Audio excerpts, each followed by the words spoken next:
আমরা একটা জিনিস খেয়াল করেছি, এইখানে বিরোধী দল বিভিন্নভাবে আজকে কৃত্রিমভাবে তাদের সারের সংকট তৈরি করে সরকারি ইমেজটা নষ্ট করতে চান। আমি যদি বলতে চাই, একটা দিক খেয়াল করবেন, এই যে যত সারের ডিলার, এটা কি বিএনপি আমলে নিয়োগ দেওয়া হয়েছে বলেন? সেই বিগত আমলে দেওয়া হয়েছে, ওই বাপ বেটা শুরু করে করতে আসে। এই জন্য আমরা সার্কুলার দিয়েছি যে আমরা আগের ডিলারকে আমরা বাতিল করি নাই, আমরা শূন্য পদে ডিলার নিয়োগ দেওয়ার দ্বিতীয় পরিপত্র দিয়েছি এবং তৃতীয় পরিপত্র আমরা সময় বাড়িয়ে দিয়ে আমরা প্রত্যেকটি ইউনিয়নে আমাদের সেই ইউনো মহোদয়ের সুপারিশ নিয়ে প্রত্যেকটা ইউনিয়নে আরো একটা করে আমরা ডিলার নিয়োগ দেব, যার মধ্য দিয়ে আমার এলাকার জনগণ যেন সহজে যেন তার সারটা পায় এবং ওই 1200 টাকা 1460 যেন 1800 টাকা যেন কালাবাজারে বিক্রি করে না হয়। এই জন্য আমরা আইন পক্ষের সংস্থার কাছে বিশেষভাবে অনুরোধ করব, আপনারা সেইগুলো খেয়াল করবেন, কারণ কিছু কিছু অসৎ উপায়ী আছেন, তারা এইভাবে ফ্যাসিস্টের সঙ্গে মিলে তারা এই অপকর্মগুলো করে যাচ্ছেন। আমাদের এই অঞ্চলে নীলফামারী, রংপুর, কুড়িগ্রাম, গাইবান্ধা এই অঞ্চলের মানুষের প্রাণের দাবি হচ্ছে তিস্তা মহাপরিকল্পনা।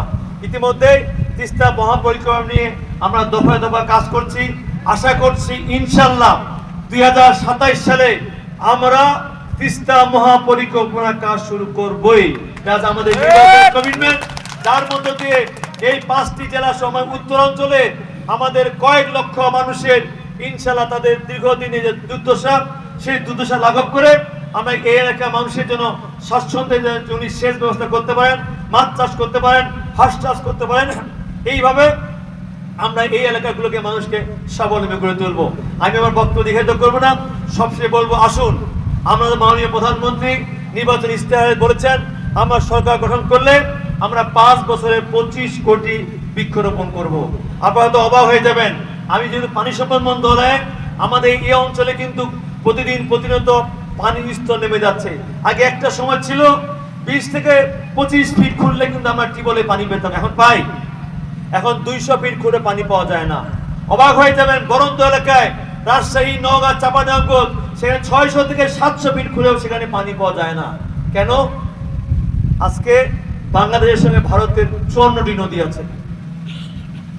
আসলে এই 54টি নদী কি এখন জীবিত আছে? বাংলাদেশের সবচেয়ে বেশি নদী হচ্ছে কুড়িগ্রাম, আর দ্বিতীয় বৃহত্তম হচ্ছে আমার পঞ্চগড়। কুড়িগ্রামের 54টি নদী এবং আমার পঞ্চগড়ে 50টি নদী। সে পঞ্চগড়ে মনে এখন 10টা নদী জীবন্ত নাই। এই যে আজকে এই অবস্থা, আজকে বিভিন্ন জায়গায় বাঁধ দিয়ে, বিভিন্ন জায়গায় সুইচ গেট করে, বিভিন্ন জায়গায় ব্যারেজ দিয়ে আজকে আমাদের পানিকে এইভাবে বিভিন্নভাবে প্রবাহিত করে আজকে বাংলাদেশকে মরুভূমি করার চেষ্টা করা হচ্ছে। বাংলাদেশের সবচেয়ে powerful banking app city touch download করুন। আমি তাই আজকে যেহেতু আমরা এখানে একদম আমাদের পার্শ্ববর্তী দেশের পাশে এই চিলাহাটি, আমি ভারতের বিশেষ করে ভারত সরকারের আমি অনুরোধ করব, আসুন যদি আমাদেরকে বন্ধু মনে করেন, তাহলে এই যে আমাদের বাংলাদেশকে মরুভূমিতে রক্ষা করার জন্য জাতিসংঘ সনদের ভিতরে যেভাবে বাংলাদেশকে যে ন্যায্য হিস্সা আছে সেই পানিগুলো আমাদের দেওয়ার ব্যবস্থা করুন। তাহলে মনে করব আপনারা বাংলাদেশকে বন্ধুত্বের সম্পর্ক রাখতে চান। আমি আশা করব সেটা মাথায় রেখে আগামী দিনে ইনশাআল্লাহ আমাদের সেই সুবিধাগুলো দিবেন। আজকে আমাদের বিদ্যুতের বিষয়গুলো আপনারা হয়তো দেখছেন যে বিগত দিনে এই যে বিদ্যুৎ নিয়ে তেলেসপাতি ছিল, বিদ্যুৎ চুরি ছিল, বিভিন্ন প্রকল্প নিয়ে আজকে আমরা সরকার গঠন কেবল 6 মাস। এই 6 মাসে কিন্তু 17 বছরে যে ডিজাস্টার অবস্থা, চুরি, দুর্নীতি, হারাহাজানি, এটা কিন্তু 6 মাসে সেটা লাঘব করা সম্ভব নয়। আমরা চেষ্টা করছি ইনশাআল্লাহ অল্প কিছুদিনের ভিতরে আমরা বিদ্যুৎ সমস্যার সমাধান করব।